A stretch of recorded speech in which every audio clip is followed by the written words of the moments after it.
하나님께서 오늘 우리 가운데 성탄절에 기쁨의 예배를 허락하심을 감사를 드립니다. 그러나 우리가 코로나로 인해서 또 많은 분들이 함께 예배를 드리지 못하고 또 이와 같이 여러 가지 부족함으로 우리가 이렇게 나아오게 되는 것 참 어떻게 말하기가 어려운 그런 상황이기도 합니다. 그럼에도 불구하고 우리가 하나님 앞에 믿음으로 나가기를 원합니다. 우리 믿음이라는 것이 뭐냐라고 이야기를 할 때 우리 지난주 수요일날 로마서에 대한 말씀을 나누면서 믿음에 대해서 잠시 얘기를 나누셨는데 우리가 믿음이란 뭐냐라고 이야기할 때 이 믿음이라는 것이 우리 기독교에서 우리 그리스도인들의 가장 중요한 가치가 믿음이잖아요. 근데 믿음이 뭐냐라고 또 우리가 물어보면 많은 분들이 이 믿음에 대해서 정확한 어떤 개념을 가지지 못하고 있는 것도 사실이에요. 그러다 보니까 내가 뭔가 정확한 믿음에 대한 어떤 정의, 개념 이런 것들을 가지지 못하니까 이게 믿음이다, 저게 믿음이다 그러면 그거를 따라가고 또 그렇게 해서 많이 미혹되고 넘어지는 결과들이 참 많아요. 오늘 우리가 이 말씀을 통해서 믿음이 뭐냐라고 하는 것들을 확실하게 우리가 깨닫게 되고 우리가 확실한 믿음의 은혜 위에 굳건하게 서게 되시기를 소원합니다. 우리가 믿음이 뭐냐라고 이야기할 때 흔히 내가 하나님을 믿는다 그렇게 하죠. 예수를 믿는다 그렇게 하죠. 그건 우리의 믿음의 대상인 거죠. 그런데 우리의 믿음의 대상이 하나님이라고 할 때, 예수님이라고 할 때, 그럼 우리가 이 하나님 예수님의 어떤 것을 믿느냐라고 하는 거야. 그분이 계시다. 그분의 존재. 나는 하나님이 살아계심을 믿습니다. 우리 신앙 고백의 한 부분이잖아요. 그런데 이것이 엄격히 말하면 믿음의 어떤 고백은 아니다. 우리가 하나님이 살아계신 것을 믿는 것 자체가 좋은 건데 그러나 이 땅에 수많은 사람들이 하나님이 있다는 걸 알아요. 그러나 그들이 신앙을 고백하지는 않습니다. 야고보서에도 뭐 이런 말씀이 있어요. 야고보서 2장 19절에 보면 야고보가 그 당시 유대인들 또 그와 같이 열심히 있다고 하면서 믿음의 신실함을 나타내지 않는 사람들이 이렇게 말하는 거죠. 야, 너가 믿는다고 하는데 믿음의 증거를 안 보여볼래? 이렇게 하면서 야, 귀신들도 하나님이 있는 줄을 믿고 떤다. 이렇게 말씀해요. 야고보 사도가 귀신도 하나님이 계심을 믿고 떤다. 두려워한다. 귀신이라는 존재가 하나님의 계심을 우리보다 더 잘 압니다. 영적인 존재이기 때문에. 그러다 지역에서 미쳐서 삶을 이렇게 힘들게 살아가는 그 광인이라고 표현되어 있는 그라사에 있는 그 귀신 들린 사람에게 예수님이 다가갈 때에 그 속에 있는 귀신들이 먼저 알고 예수님에게 이렇게 이야기하죠. 하나님의 아들이시여, 당신의 때가 아직 아닌데 왜 벌써 우리에게 오십니까?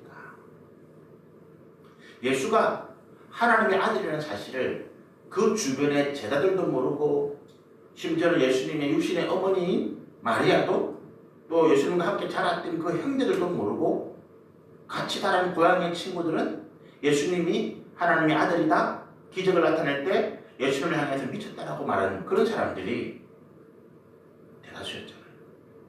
그런데 모든 사람들이 예수님이 하나님이라는 사실을 알지 못하고 더더구나 믿지 않았을 때에 귀신들은 이미 알고 믿었다는 거예요. 그런데 그 믿음이 어떤 믿음입니까? 두려움이다. 예수님이 하나님의 아들인 사실은 알았지만 이분을 통해서 구원받는다는 그 믿음에는 나가지 못했다라고 하는 것입니다. 제가 방금 예수님이 하나님이라는 사실을 아는 것과 예수를 통해서 우리가 구원받는다는 이 믿음의 차이는 뭡니까? 하나님의 약속인 거예요. 하나님의 말씀인 거죠. 우리가 하나님 믿는다라고 얘기할 때 그 믿음의 실체는 뭐냐? 하나님께서 말씀하신 그 말씀을 믿는다라는 거예요. 좀 더 구체적으로 표현하면 하나님께서 우리에게 약속하신 그 모든 약속의 말씀들이 내게 그대로 이루어질 줄을 내가 믿습니다 라고 하는 거예요. 예수님께서 이 땅에 계실 때에 많은 병자들을 고치시잖아요. 한 여인에게 묻습니다. 네가 병이 나을 줄을 믿느냐? 그 얘기 대답합니다. 예, 내가 믿습니다. 그러니까 예수님 뭐라고 말씀하십니까? 네 믿음대로 될지어다. 그 일이 뭘 믿었다고요? 예수님께서 말씀하시면 내 병이 고쳐질 것이라는 그 약속. 주님이 내게 말씀하실 때에 그 말씀이 내게 이루어질 것이라는 그 약속을 내가 믿습니다 라고 하는 거죠. 이게 주님이 네 믿음대로 될지어다 이렇게 말씀하셔요. 아브라함이 믿음의 조상입니다. 아브라함이 뭘 믿었다고요? 하나님이 계시다는 것은 아브라함의 아버지 데라도 믿었고 또 아브라함의 조카로 또 믿고 다 믿었어요. 그런데 그들 중에 아브라함만이 하나님으로부터 그 믿음을 통해서 의롭다라고 인정을 받고 우리 가운데 믿음의 조상으로 세워졌거든요. 이유는 뭡니까? 하나님께서 아브라함에게 한 약속. 아브라함이 75세에 갈대아 우르 지역을 떠나올 때 하나님께서 그에게 약속하신 내가 너를 장대하게 하고 내 이름을 모든 민족 중에 높여주고 네 자손을 하늘의 별처럼 바다의 모래처럼 내가 많게 하고 내가 너를 복에 그는 삼으리라 이 말씀을 믿었잖아요. 그렇죠? 데라, 롯, 아브라함의 선조들, 아브라함의 이후의 사람들 그들이 하나님께 제사하고 하나님께 예배하고 하나님을 높이고 내 하나님 믿습니다 했는데 그 말씀에 따라 가나안 땅으로 그 걸음을 옮긴 사람은 아브라함이었대요. 말씀의 약속, 내게 약속하신 것. 그리고 우리 창세기 15장에 하나님께서 아브라함에게 그때 나이가 90세잖아요. 그 90노인에게 하나님께서 아들 없어서 고민할 때 하나님 뭐라고 말씀하십니까? 하늘의 별을 봐라. 내가 네 자손을 하늘의 별처럼 많게 하리라. 그 말씀에 그가 아멘한 거예요. 내 육신의 능력은 못 따라가지만 세상의 환경과 일과 조건은 거기에 못 미치지만 의사들은 안 된다 하지만 하나님 그렇게 말씀하시니까 내가 하나님의 약속을 믿습니다. 제가 극동박수 소망의 기도를 진행하면서 많은 분들이 기도 가운데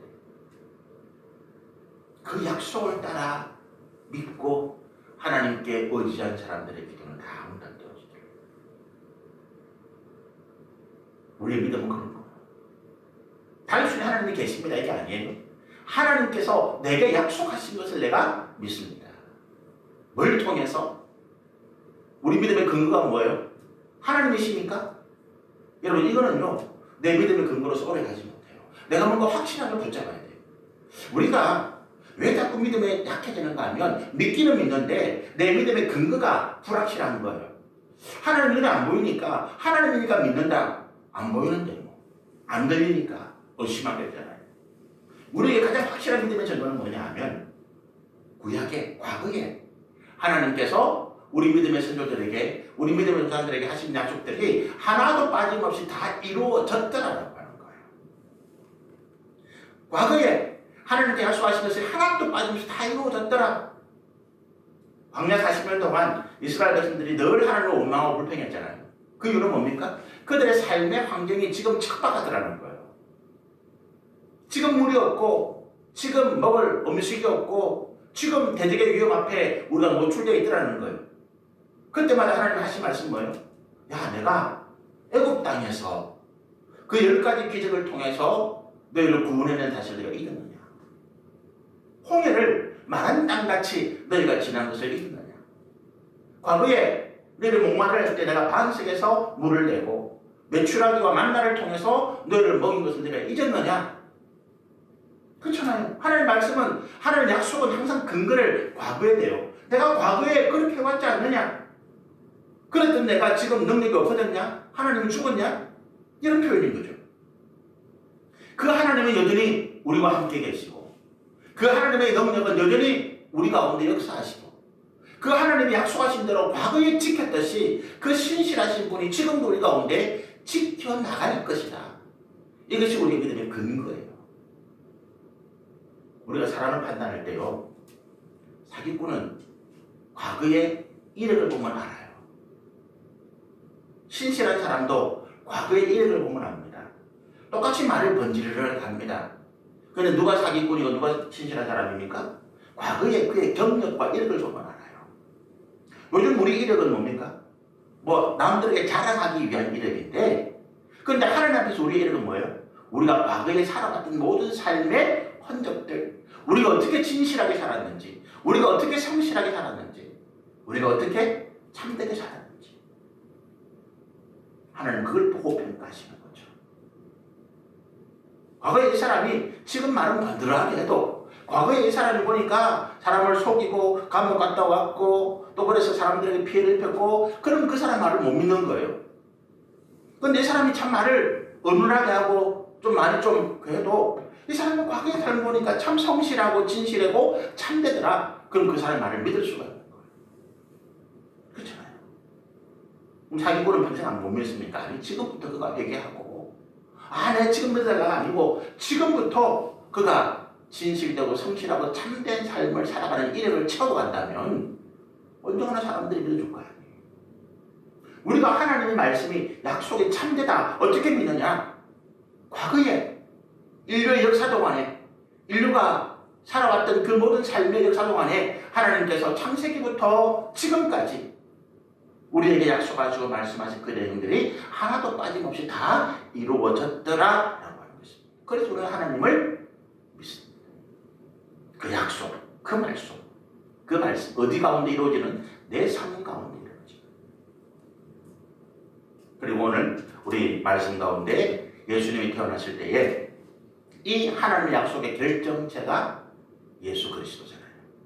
그렇죠? 예수는 우리 믿음의 본질입니다. 그래서 예수님이 이 땅에 오셨다. 단순한 이게 아니라 하나님께서 우리 가운데 약속하신 그 믿음의 본질, 믿음의 본체, 약속의 중심, 핵심이 오늘 우리 가운데 이루어진 거예요. 이걸 깨달은 사도 요한이 이렇게 기록하는 거잖아요. 요한복음 1장 14절에 말씀이 육신이 되어 우리 가운데 거하시니 우리가 하나님의 영광을 봅니다. 그 말씀이 뭐라고요? 우리 가운데 약속하신 우리 믿음의 본질이 그 말씀이 육신이 되어 우리 가운데 나타났더라는 거예요. 증거로. 말이라고 하는 것은 눈에 보이지 않습니다.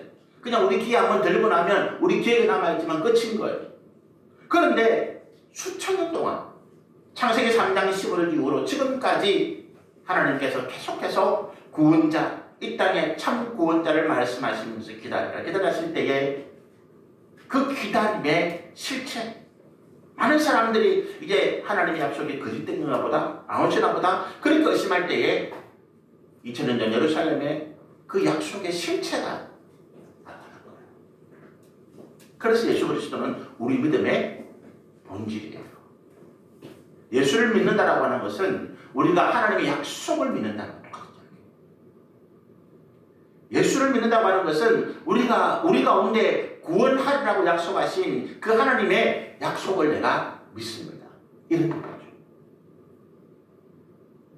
오늘 말씀을 보시면 2장 1절부터 14절까지 예수님이 태어날 당시의 그 모습들을 서사적으로 아주 이렇게 눈에 보이듯이 기록을 쭉 하고 있습니다. 그런데 우리가 이 말씀들을 크게 몇 부분 나누어서 다시 보시는데 우리 1절부터 5절까지는 이 마리아와 요셉이 왜 베들레헴까지 가게 되었는가라고 하는 배경적인 설명이잖아요. 그렇죠? 1절부터 5절까지 보면 마리아가 그 남편 요셉과 함께 마리아 지금 산달이 다 돼가는 여인이잖아요. 그들이 사는 곳이 예루살렘이거든요. 그렇죠? 예루살렘에서 베들레헴까지는 거리가 꽤 멀어요. 저는 성지순례 안 가봤지만 지금은 차로 가면 얼마 안 걸려요. 1시간 정도 걸린다고 그러는데 이 당시에는 걸어가고 그렇잖아요. 그러니까 뭐 맨날 며칠 가는 뭐 그런 더구나 산단이 가까운 임산부니까 그 임산부를 데리고 그 먼 길을 가야만 되었던 이유가 있는 거예요. 그 말씀력이 나오는 거죠. 표면적인 이유가 있고 또 하나님께서 우리 가운데 감추듯이 믿는 자들에게 보여주시는 비밀 이야기가 또 있죠. 표면적인 이야기는 뭐냐 하면 1절에 이렇게 되어 있습니다. 그때에 이 그때는 뭡니까? 예수님이 베들레헴에 탄생하시는 그 시점에 이 말이죠. 가이사 아구스도가 영을 내려 천하고 다 호적하라 했다. 여기서 가이사는 로마의 황제를 말합니다. 로마의 황제, 가이사가 로마의 황제 호칭이에요. 아구스도는 이게 이제 한글로 이렇게 번역이 되는데 원래 정확한 이름은 아우구스투스죠. 로마의 황제 아우구스투스라고 하는 사람이, 이 로마의 황제 아우구스투스는 누구냐면 우리가 시제라고 하는 로마의 인물을 압니다. 영화도 많이 나오고 했으니까. 이 시제가 정복전쟁을 통해서, 그 전까지는 로마가 공화정, 원로원이라고 하는 의회를 통해서 이 의회 민주주의 비슷한 걸 했는데, 이 시제가 독재자가 돼요. 영국을, 유럽을 점령해 나가고 로마의 시민들을 확 개척하고 인기를 얻고, 그리고 군대를 거느리고 로마로 돌아와서 원로원을 해산시키려고 그러고 자기가 이제 황제가 스스로 되려고 합니다. 그런데 그 시점에서 이 시대가 암살돼요.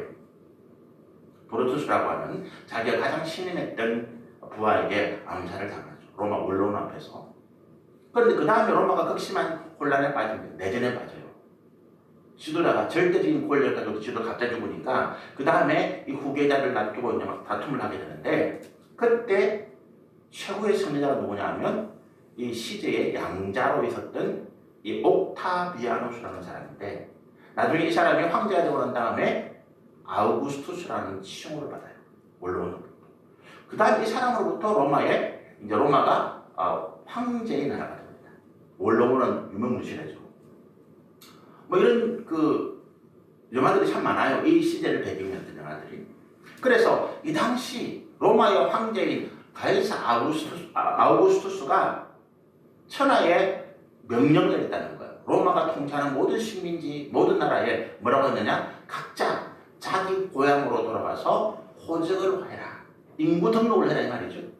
이 목적이 뭐였는가 하면, 로마가 이 사람이 이제 로마를 전국을 통치하기 위해서 군대를 키우고 또 자기의 사치를 위해서 돈이 필요한 거 아닙니까? 국민들로부터 세금을 걷어야 되는데, 인두세, 사람 한 명당 거기에 따른 세금을 걷어내기 시작하는 거예요.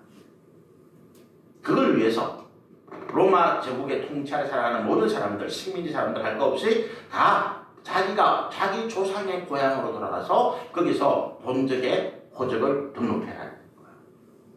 그런 면에 따라서 지금 이 마리아와 요셉이, 마리아가 3달이 가까운 그 임산부가 힘든 여행을 하게 된 겁니다.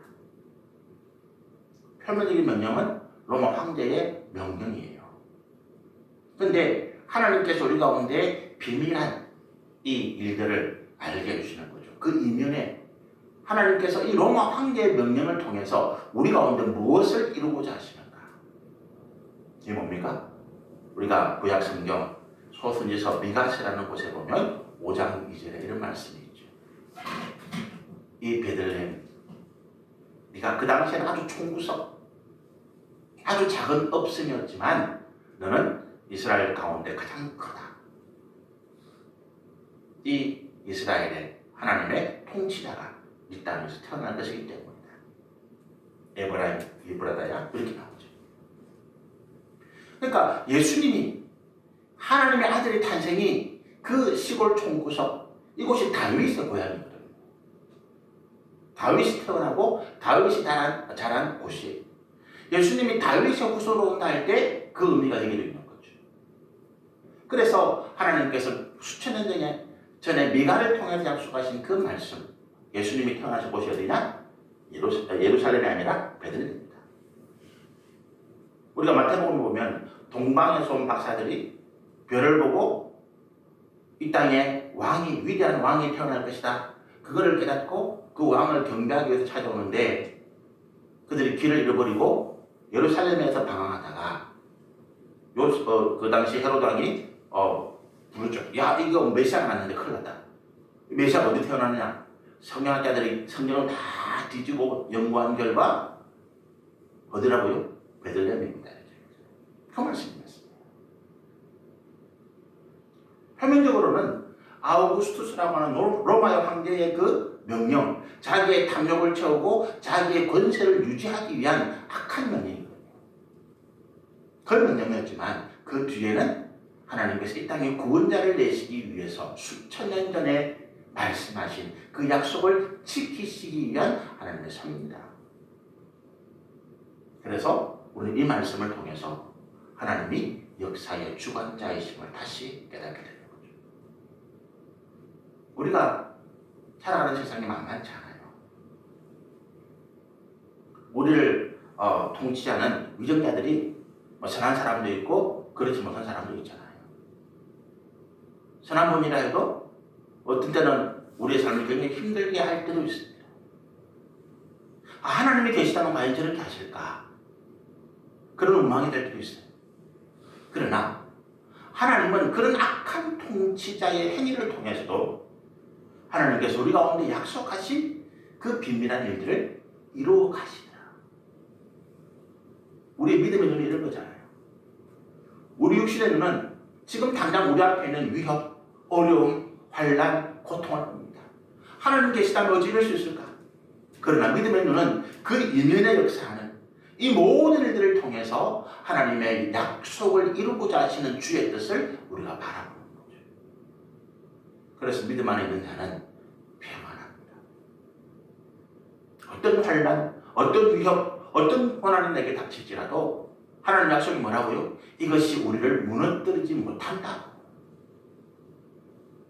바닷물이 흉흉하고 뛰어들고 산이 무너지고 지진이 나고 화산 폭발이 나더라도 이 모든 것이 우리를 무너뜨리지 못한다. 경제가 어떻고 정치가 어떻고 사회가 어떻고 코로나가 어떻고 앞으로 우리 자녀가 어떻고 뭐 어떻고 우리 돌아보면 염려와 걱정거리 뿐이잖아요. 그럼에도 불구하고 이 모든 위협이 우리를 무너뜨리지 못한다. 우리가 어떻게 믿습니까? 내 확신이? 내 의지입니까? 내 희망입니까? 아니에요. 하나님이 약속하신 말씀 가운데 들어있다. 그래서 우리가 평안합니다. 나는 하나님을 믿습니다. 나의 약속하신 그 은혜와 축복의 약속을 나는 믿습니다. 비록 고난을 당하고 핍박을 당하고 어려움을 당할지라도 반드시 승리하게 하시고 우리 가운데 그분의 큰 은혜와 영광을 누리게 하실 그 하나님의 약속을 나는 믿습니다. 그래서 어떻게 해요? 우리가 인내하면서 소망을 가지는 거죠. 요셉도 사절에 보니까 요셉도 다윗의 집 족속이므로, 그죠? 다윗의 고향이 베들레헴이었거든요. 그래서 다윗의 후손들, 다윗의 뒤를 이어서 다윗의 후손으로 이름이 올라간 사람들은 다 베들레헴으로 좀 가는 거예요. 그리고 5절에 그 약혼한 마리아와 함께 호적하러 갔는데 마리아가 잉태하였더라. 1절부터 5절의 말씀이 우리 가운데 그 배경, 왜 마리아와 요셉이 베들레헴까지 가게 되었을까? 그리고 그 가운데 하나님은 어떤 역사를 우리 가운데 말씀하시는가를 살펴보았습니다. 그 다음 보시면 6절의 실제로 말씀을 보실까요? 거기에 있을 그때에 해산할 날이 차서 첫 아들을 낳아 강보로 사서 구유인이었으니 이는 여관에 있을 곳이 없음이러라. 예수님이 태어났는데 마리아와 요셉이 여행을 하니까 어느 정도 여행객들이 좀 가져갈 것 같아요. 그죠? 그런데 돈이 있어도 방을 구하지 못해요. 그러니까 마리아와 요셉의 행보가 굉장히 느린 거죠. 좀 출발을 일찍 했는지 모르겠지만 마리아가 임산부였기 때문에, 그것도 3달이 가까운 임산부였기 때문에 행동이 굉장히 조심스럽고 부자연스럽잖아요.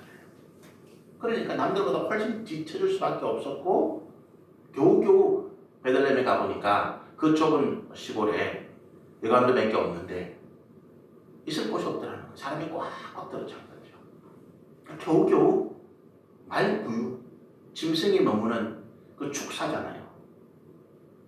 말똥 냄새 나고 풀이 있고 그런 사람이 그 아래 죽는 것이죠. 그런 곳에 겨우 마리아와 요셉이 자리를 잡고 거기에서 마리아가 상기를 느끼고 출산하는 거예요. 그래서 태어난 분이 누구라고요? 아기 예수더라. 아기 예수 늘 곳이 없는 거예요. 보니까 말먹이통이죠. 말구유. 말에 먹이를 담아주는 이렇게 나무 해가지고 옹포하면 거기에 아기를 지푸라기를 깔았겠죠. 지푸라기를 깔고 거기에 이제 아기를 누였더라. 그러면서 그러잖아요. 동방에서 온 박사들이 예수님을 찾아서 이 땅에 오신 왕을 찾아서 오다가 별을 따라오다가 그들이 엉뚱한 데 신경 쓰다가 별을 놓쳤죠. 별을 인도하시면 놓쳐버리고 어디로 갑니까? 예루살렘으로 가요. 왜 예루살렘으로 갑니까? 거기가 왕의 도성입니다. 사람들이 생각할 때 그런 거잖아요. 이 땅에 위대한 인물이 태어나는데, 왕이 태어나는데 어디 태어나겠습니까? 좋은 명망가, 아주 좋은 가문에. 그렇죠? 또 이 땅을 통치할 위대한 왕이 나신다면 당연히 왕궁이 나시겠지. 그렇잖아요. 요즘 뭐 개천에서 용난다 그런 소리는 다 헛소리라는 거예요. 그렇잖아요. 개천에서 가재 붕어 그래도 행복하게 살아라. 그런 비아냐. 위대한 인물은 이 땅에서 가장 높은 곳에 태어나는 거죠. 사람들이 생각하는 거예요.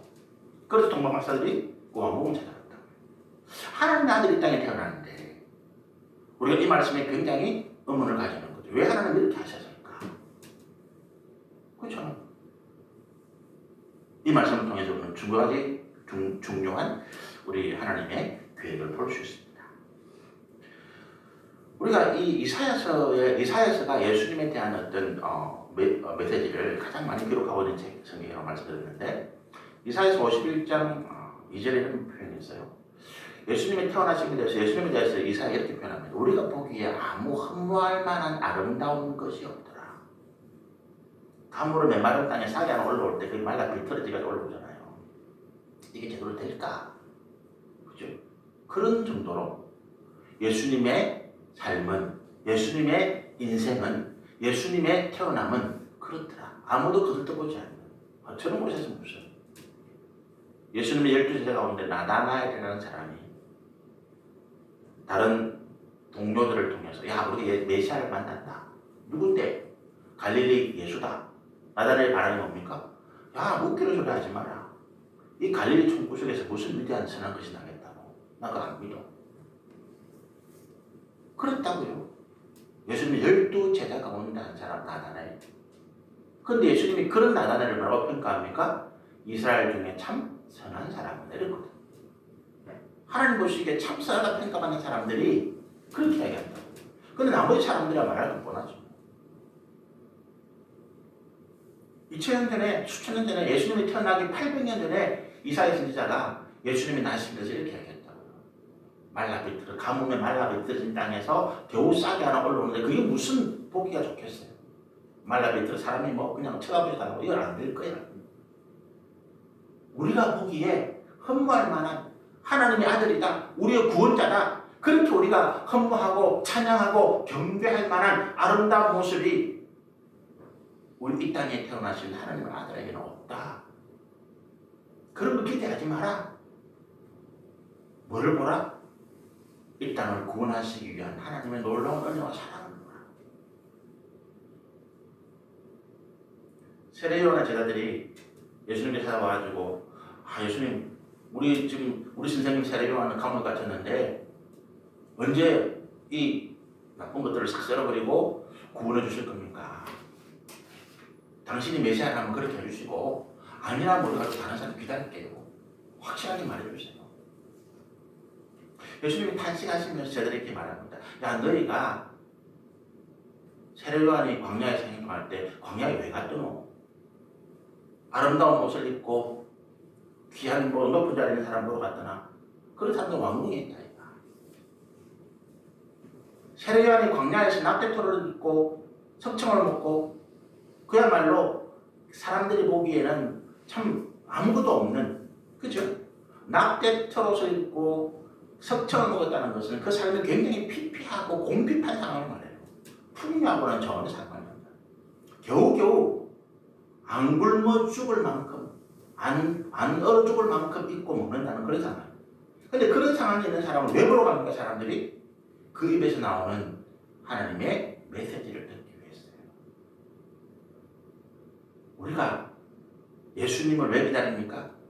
이 땅에 황금 마차를 타고 와서 마치 신데렐라 그 흑투성이 고난 가운데 있는 그런 아가씨를 구해내는 왕자 같은 그런 걸 꿈꿉니까? 내가 지금 이 세상에 지지도 고생하고 고통하고 병들고 내가 어려운 가운데 있는데 하나님 나타나서 나를 이렇게 확인해 주시는 그런 건멸류관 서신 예수님을 우리가 기다렸다면 하나님 말씀하시는 게 착각이다. 이 땅에 오는 구원자는 그런 모습이 아니다. 왜 그렇습니까? 이렇게 두 가지 하나님의 계획이 있는데 첫 번째는 뭐냐 하면 참과 거짓된 것을 구분하기 위함. 동방 박사들이 왔을 때 헤롯 왕을 비롯해서 그 예루살렘 성에 있는 수많은 높은 지위에 있는 사람들, 제사장들, 세기관들, 장로들, 성경학자들, 하나님 믿고 예수님의 이 땅에 구원자 오심을 기다리는 수많은 사람들이 한 사람도 동방 박사를 따라서 베들레헴을 가지 않았습니다. 낫다라고 이야기를 했잖아요. 구원자가 베들레헴에 낫다. 길을 가르쳐줄 사람들이. 그런데 그 사람 한 사람도 안 따라갔습니다. 왜요? 베들레헴에 무슨 선한 것이 나겠어? 그들이 바라는 것은 황금 관을 쓰고 황금 마차를 타고 천군 천사를 거느리고 이 땅에 위대한 통치자로 나타나서 자기들의 부귀와 영화를 더 크게 일으켜줄 분을 기다린 거예요. 하나님은 그런 사람들 뭐라고 표현하십니까? 내가 죄인을 구하러 왔지 의인을 구원하러 오지 않았다. 이렇게 말씀하시는 거예요. 지금 이 세상에 가라지와 우리가 흔히 말하는 알곡이 섞여 있어요. 그렇잖아요. 하나님 왜 가라지와 알곡을 섞어 놓습니까? 왜 우리가 가라지 때문에 이 땅에 환난을 당하고 고통을 당합니까? 하나님께서 이걸 딱 썰어버리시면 되는데 그 환난의 와중에 우리가 다칠까 봐. 그럼 주님 말씀하시잖아요. 그대로 두어라.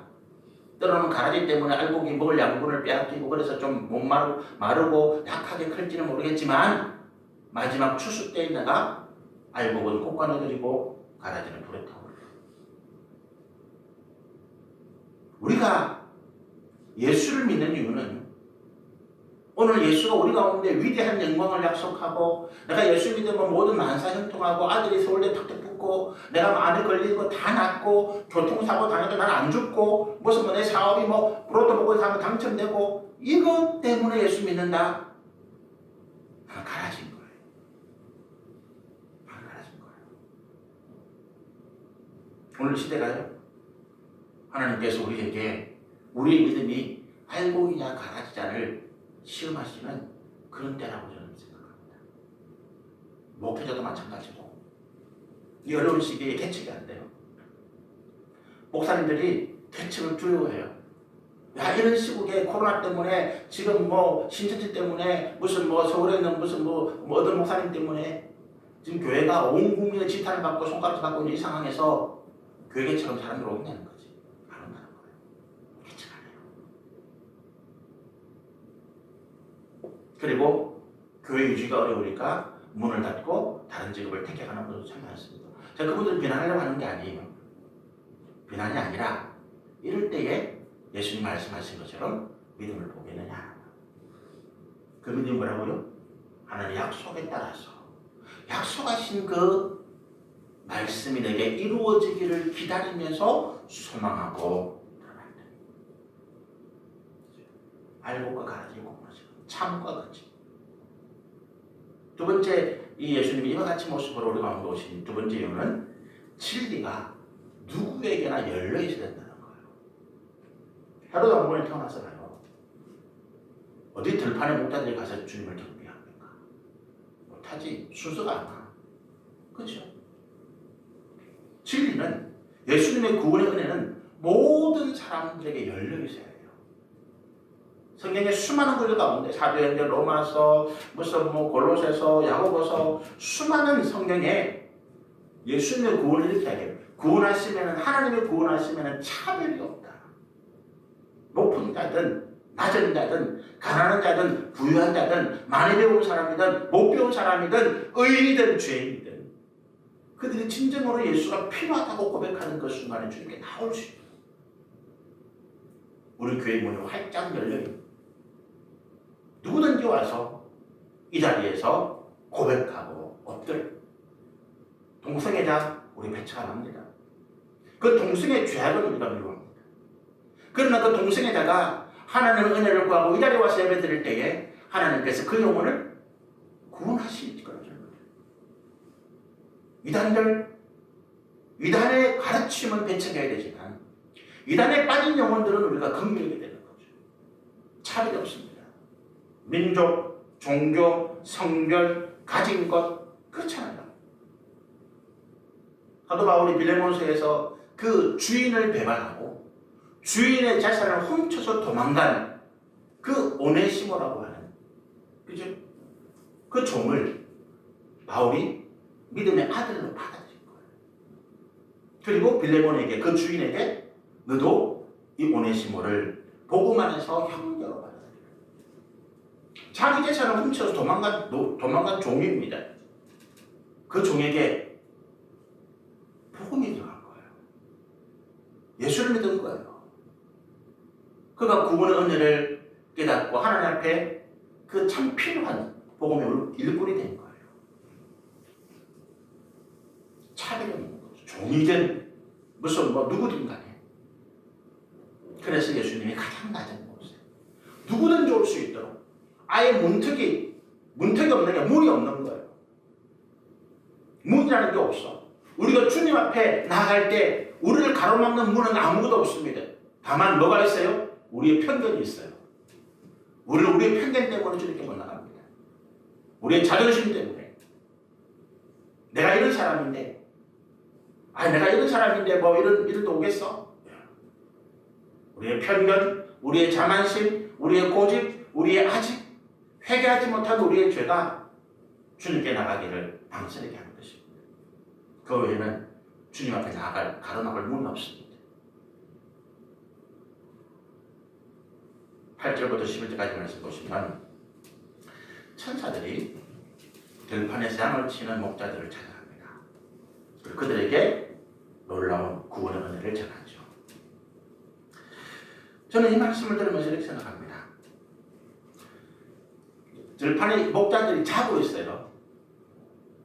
들판에 목자만 잡니까? 이 당시 베들레헴에 있는 사람도 자고 예루살렘에 있는 사람도 다 지금 자고 있어요. 그런데 왜 유독 들판에 있는 목자들이만 갑니까? 목자기 때문에? 아니죠. 들을 귀가 있고 볼 수 있는 눈이 열린 사람들. 이사야에서 보면 그런 말씀 참 많잖아요. 들을 귀가 있는 자는 들을지어. 예수님 그런 말씀 하시죠? 들을 귀가 있는 자는 들으라는 거예요. 하나님의 은혜와 진리의 말씀 우리 가운데 폭포수처럼 우리 가운데 쏟아지고 전해지는데 우리의 귀가 없어서 못 듣는 거예요. 우리 눈이 없어서 못 봐요. 안타까운 마음에 주님이 외칩니다. 좀 들을 귀를 가져라. 볼 수 있는 눈을 좀 봐라. 그렇죠? 열천의 비유 이런 말씀이 있잖아요. 마태복음 25장에 열천의 비유 가운데 5은 지혜롭고 5은 어리석다. 그런데 성경에 보면 다 같이 신랑이 늦게 오기 때문에 한밤중에 다 졸고 있다는 게 표현해요. 마태복음 25장에 설교는 5처녀가 눈 똑바로 뜨고 잠 안 자는 거야. 다 졸아. 다 조는데 설교온 5처녀는 뭘 가지고 있었다고요? 예비된 기름. 등잔불이 끊을 경우를 대비해서 기름을 예배하고 있었다는 것이고, 어리석은 5처녀는 똑같이 잤는데 똑같이 등잔을 가지고 있었는데 예비된 기름이 없었다는 거예요. 신랑이 왔다 그 소리 나니까 깜짝 놀래가지고 보니까 불이 가물가물한 거라. 예비된 기름을 가진 처녀는 즉시 그 등잔에 기름을 채워서 시장을 만들어 나갔고, 어리석은 5처녀는 기름 구한다고 허둥지둥하다가 문을 닫혀버린 거야. 뭔 이야기를 합니까? 오늘 우리에게 들을 귀와 볼 수 있는 눈이라는 게 뭐예요? 우리가 주님의 소망을 가지고 인내하며 기다린다는 거예요. 다 똑같이 살아. 예수 믿는 사람도 이 땅에서 사업하고 직장 다니고 고통받고 자녀 문제 때문에 삶의 문제 때문에 어려움 겪고 그렇게 살아요. 구분이 없어. 사는 거 보면 구분이 없어. 예수 믿는 사람은 특별히 사업이 잘 됩니까? 똑같이 어려워요. 예수 믿는 사람이라고 무슨 암에 안 걸립니까? 자녀가 서울대하고 무슨 미국에 하버드 다 붙어요? 아니, 똑같아. 예수 믿는 사람이나 안 믿는 사람이나 뭐가 다르다고요? 예비된 기름이 있더라는 거예요. 등불이 가물가물해도 다 같이 졸고 있어요. 그런데 우리는 뭐가 있다고요? 인내 가운데 끝까지 붙잡고 있는 그 주님에 대한 약속, 소망이 있더라. 그 소망이 있더라.